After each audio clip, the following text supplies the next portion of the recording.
Muy buenas tardes a todos, provecho. Bueno, generalmente cuando estamos enfrente de un paciente que tiene cáncer de pulmón de tipo adenocarcinoma, lo que hacemos es preguntarnos y jugar con las posibilidades que tenemos acerca de si tiene o no tiene la mutación. Por lo menos así lo hemos hecho la mayoría de las veces. Y sabemos que las mujeres asiáticas jóvenes tienen cierta mayor frecuencia que otras poblaciones étnicas. Los que son fumadores tienen menos posibilidades de tener mutación de GFR, y también hemos visto en nuestra población que los que están expuestos al humo de leña también es una población que tiene más posibilidad de tener mutaciones. Finalmente, si vemos este mapa, vemos que en diferentes poblaciones, sobre todo en población caucásica, población europea, vemos que es alrededor del 15% de mutación de GFR.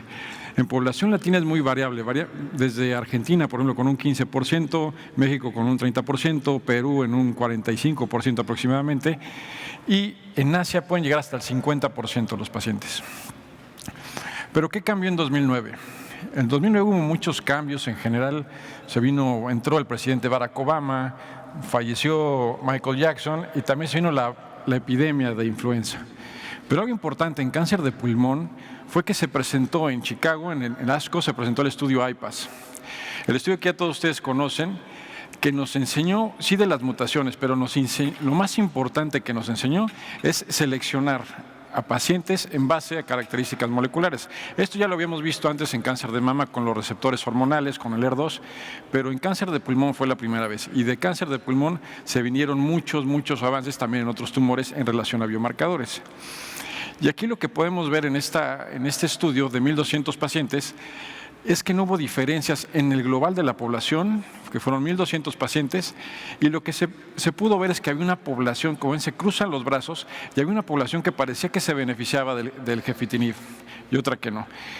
Y ya sabíamos, bueno, de estudios previos, que algunos pacientes que curiosamente eran los no fumadores y que eran más jóvenes de la edad promedio, que eran los 63, 64 años, y que tenían mutación, respondían bien a estos medicamentos. Por lo menos esto venía desde el 2004.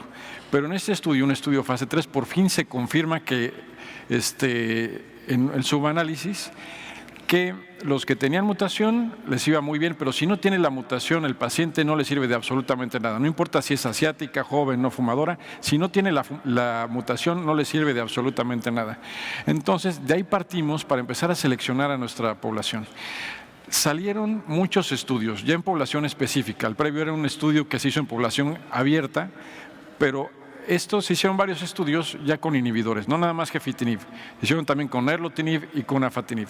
Todos nos daban aproximadamente del doble a 2 a 3 veces más tasa de respuestas, 2 a 3 veces más sobrevida libre de progresión, y no hubo diferencias en sobrevida global, aunque nosotros sabemos que lo que nos da la quimioterapia aproximadamente en mediana de sobrevida global son alrededor de 8 meses, 8 o 9 meses. Y por cuestiones éticas no se podía dejar a los pacientes cuando progresaran sin el inhibidor. Sabemos que esa población se beneficiaba, entonces se permitió el entrecruzamiento de brazos y prácticamente no hubo diferencias en la mediana de sobrevida global, como pueden ver del lado izquierdo. Ahora bien, entonces, comparativamente, todos los estudios de TKIs versus quimioterapia salió mucho mejor el inhibidor de tirosina quinasa en sobrevida libre de progresión, en toxicidad y en tasas de respuesta, que es lo que se logra con quimioterapia.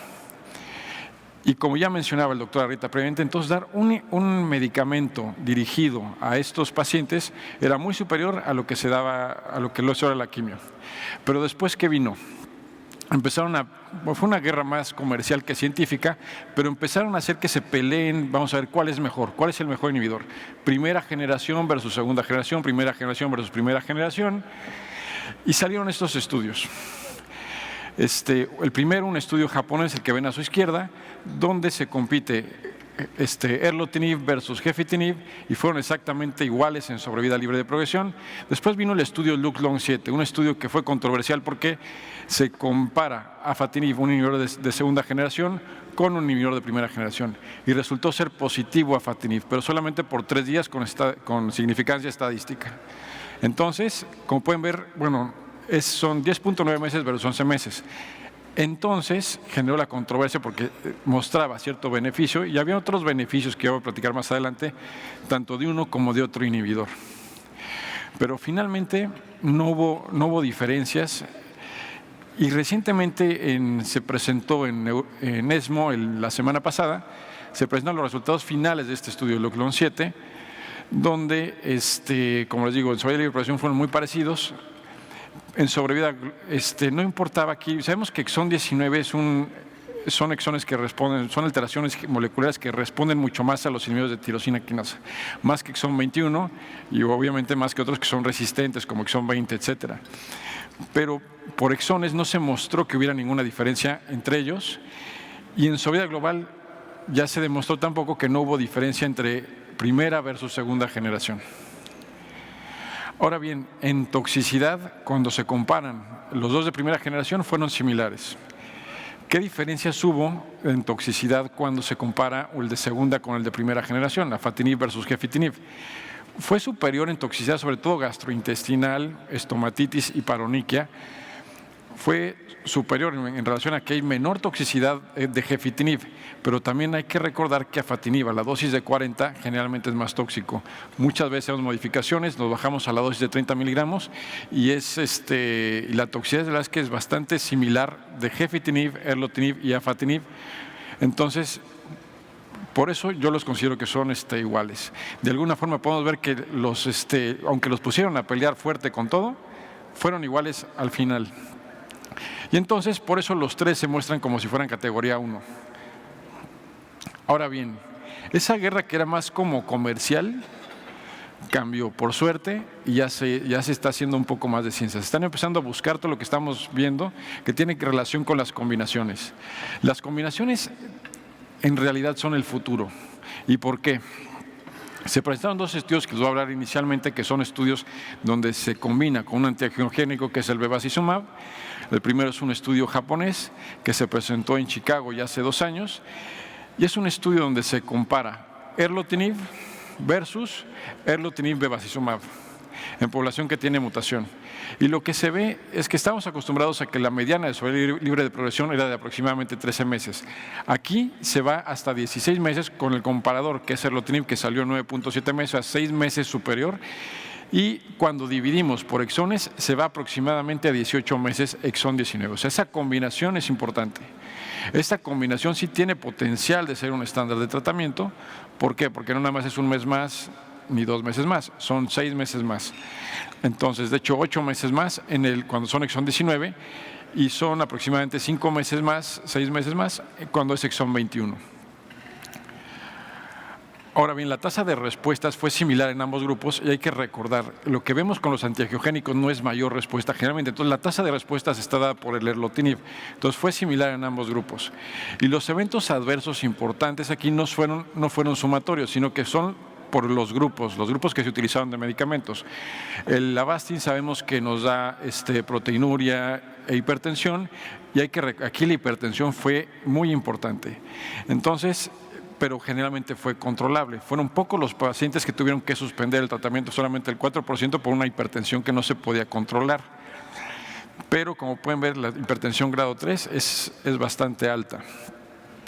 Ahora, no es el único estudio este es el único estudio comparativo. Ahora, ¿qué pasa con el estudio BELIEVE? Es un estudio interesante que desgraciadamente ayer estuvo Santiago y nos comentó un poco de esto, pero hay varias cosas que no nos quedan claras en relación al estudio, pero es un estudio que lo muestro, no tanto por algunas cosas que son complicadas de entender, sino más bien porque es un estudio que refuerza que la combinación con bevacizumab es una combinación importante. Este estudio se presentó en ESMO el año pasado y combina estos dos tratamientos, pero lo que hace es dividirlos en aquellos que no comparan con el erlotinib solo, sino más bien los dividen en pacientes que tienen T790M positivo versus T790M negativo. Nada más que aquí utilizan una técnica ultrasensible. Sabemos que cuando buscamos T790M se presenta en el 0.5 a 3% de los pacientes de novo, pero aquí lo utilizan con esta técnica ultrasensible y como pueden ver en el estudio EURTAC se encuentra hasta en el 65% de los pacientes el T790M positivo con técnica ultrasensible. No es la técnica normal ni es del T790M normal del que estoy hablando. Y el racional por el cual combinar estos medicamentos es mejor se puede ver en la parte de abajo como en líneas celulares dar la combinación de antiangiogénico con inhibidor de tirosina quinasa es superior comparativamente si damos medicamentos solos.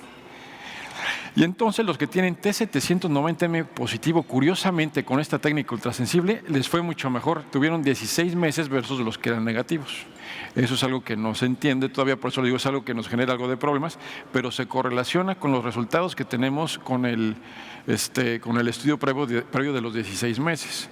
La tasa de respuestas, curiosamente, aquí fue superior para los que tenían T790M negativo. Entonces está raro porque los que eran negativos tienen más tasa de respuestas, pero menos sobrevida libre de progresión, y al revés los otros. Entonces, por eso es un estudio complicado de entender, que todavía no sabemos cómo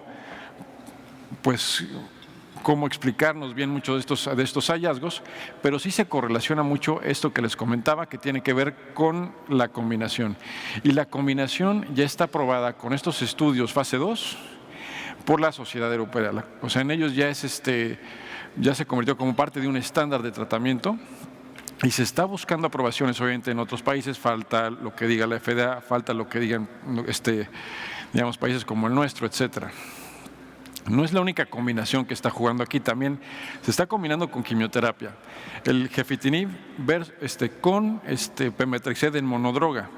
Y los resultados son también igual muy similares. Se va hasta 16 meses aproximadamente la combinación de quimioterapia, que ya nos lo sugería un estudio previo de quimioterapia, que es el FASTAC-2, donde se combinaba, en un estudio de población no seleccionada, de hecho que se desarrolló 3-4 meses antes de que se presentara el IPAS, y se vio que había un beneficio en los que recibían la combinación de quimioterapia más inhibidor de tirosina quinasa, pero no gustaba mucho porque los pacientes se querían empezar a ahorrar la quimioterapia, no querían enfrentarse a la quimioterapia de entrada, pero cuando se empezó a ver este beneficio, pues bueno, se empezaron a hacer estos estudios con pemetrexed, que es un medicamento que nos gusta mucho en adenocarcinomas. Pero cuando dividimos por exones, ya vemos que exón 19 se va hasta 17 meses. Entonces también es un beneficio importante, y en exón 21, bueno, se va a 13 meses. Y bueno, entonces tenemos, aparte de ese estándar de tratamiento que tenemos, ahorita hay varios competidores. Y aunque voy a platicar un poco más adelante de osimertinib en relación a la inhibición que tiene en pacientes con resistencia en T790M, también se está estudiando osimertinib en primera línea. Y ha dado resultados muy, muy interesantes, prácticamente equiparables a lo que nos da la combinación. Entonces, vamos a ver qué sale en el estudio FLAURA, un estudio grande, importante, donde se compara el estándar de tratamiento, que es cualquier TKI, versus osimertinib, o bien si alguna combinación de de inhibidor quimio, inhibidor antiangiogénico, se posiciona. Pero sabemos que después de una etapa inicial de luna de miel bastante buena, viene la progresión de la enfermedad. Y a la progresión, recientemente se publicaron el resultado final del estudio que presentó Tony Mock previamente, donde algo que hacíamos antes de que tuviéramos el inhibidor de T790M era, pensando en esa heterogeneidad tumoral que se tenía, buscar mantener el control que teníamos sobre esas células que tenían mutación en EGFR y agregar quimioterapia. El estudio IMPRES fue el objetivo, entonces daba cisplatino pemetrexed más gefitinib a la progresión del inhibidor de tirosina quinasa en monodroga versus dar quimioterapia. Lo que ya sabíamos es que daba 5.4 meses en ambos grupos. Entonces, desde ese momento empezamos a dejar de usar los que usábamos esa combinación, porque yo me incluyo, y entonces la dejamos de utilizar, pero en sobrevida global inclusive mostró ser deleterio. Curiosamente no entendemos bien por qué, pero sí mostró ser deleterio el dar el inhibidor más quimioterapia. Y estos son los resultados finales que se acaban de presentar apenas en Europa la semana pasada. Y bueno, ahora ya conocemos molecularmente qué es lo que sucede. Sabemos que hay una mutación adicional, una mutación de resistencia en T790M en la mayoría de pacientes, es aproximadamente el 60%. Hay otros que se hace complicado porque cambian de histología a células pequeñas, que puede ser alrededor del 5%, y hay otras alteraciones moleculares importantes. Pero para aquellos que tienen la mutación en T790M, que lo que hace de alguna forma es disminuir la afinidad a los inhibidores o bien incrementar la afinidad al ATP, que son varias teorías que se tienen, este medicamento nos logra tasas de respuesta importantes del 71 y 66%.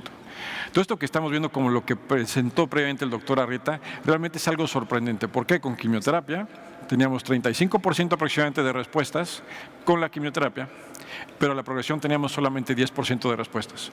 Ahorita estamos hablando de iniciar un inhibidor de tirosina quinasa con tasas de respuesta del 65% aproximadamente, progresa el paciente, tiene una mutación que podemos dirigir el tratamiento y entonces podemos tener un control de la enfermedad nuevamente, porque son 66% de tasas de respuesta, pero realmente la progresión, como ven, es rara. O sea, todo lo demás es enfermedad estable en la gran mayoría de los pacientes, entonces podemos volver a tener un buen control de la enfermedad con la posibilidad de retomar, de tener buenas tasas de respuesta que pueden impactar en la calidad de vida del paciente y que a la progresión tenemos 9.7 meses. Esto es prácticamente un año, digamos, después de la progresión. Entonces esto se hizo estándar en los pacientes que tienen esta mutación, tanto asintomáticos como sintomáticos. Ahora bien, osimertinib también tiene una ventaja, como ya comentaba el doctor ahorita previamente, lo que está pasando con los inhibidores de nueva generación en LK, también tiene buena penetración al sistema nervioso central. Sabemos que los que tienen enfermedad de leptomeningia tienen un pronóstico muy malo, generalmente. Y esto se presenta de forma más frecuente en los pacientes que tienen mutación de GFR. Cuando los vamos controlando mucho más tiempo del tumor, resulta que hacen este tipo de metástasis. Entonces se presenta nuevamente en los que tienen adenocarcinoma en el 3%, pero hasta en el 9% de los que estamos con mutación de GFR y reciben un tratamiento con inhibidor. Se vio en modelos murinos, cuando les hacen PET, como pueden ver en la imagen de la izquierda, la actividad, la penetración que tiene el medicamento en ellos. Y también se midió en el líquido cefalorraquídeo y fue bastante alta. Entonces de ahí viene el estudio Bloom, un estudio que se presentó recientemente en ESMO, donde se ve la dosis de Tagrisso, que es el osimertinib, que la estándar es de 80 miligramos, aquí lo suben a 160 miligramos y lo que se puede ver en algunos pacientes, que eran 9 finalmente los que se pudieron medir el número de copias de DNA, se vio que tenían buena disminución en el líquido cefalorraquídeo. Entonces eso se vio que es un medicamento activo y de hecho la duración de la respuesta es bastante buena, como pueden ver. Muchos tienen respuestas largas, prácticamente hasta 11, 12 meses. Y estos son algunos ejemplos de la actividad que puede tener este medicamento, que sí penetra la barrera cefalorraquídea. Entonces, seleccionando los tratamientos, ya sea primera generación, el que ustedes prefieran, y luego un medicamento como osimertinib. Desafortunadamente lo que tenemos de información, ustedes conocen lo que pasó con ruxolitinib, que ya no se está avanzando en su desarrollo, y tampoco otros medicamentos de tercera generación, como era uno que había comprado Boehringer, también inhibidor de tercera generación. Ya parece que están pues no se está continuando el desarrollo. Entonces ahorita solamente tenemos un inhibidor de tercera generación que está dando muy buenos resultados. Todo esto se ha hecho muy interesante, como ustedes saben, la evolución del cáncer de pulmón. Ayer platicaba con varios residentes y estuvimos antes del 2009, por eso les ponía la época del 2009, nos teníamos que saber a lo mejor 5 o 6 medicamentos de quimioterapia, pero ahorita estamos alrededor de 20, 25 medicamentos que nos tenemos que aprender para entender todas estas cuestiones moleculares. Y ahorita, pues bueno, vamos a tener el gusto de que nos hable el doctor Magallanes de inmunoterapias. Entonces yo les agradezco mucho y vamos a continuar con el programa. Gracias.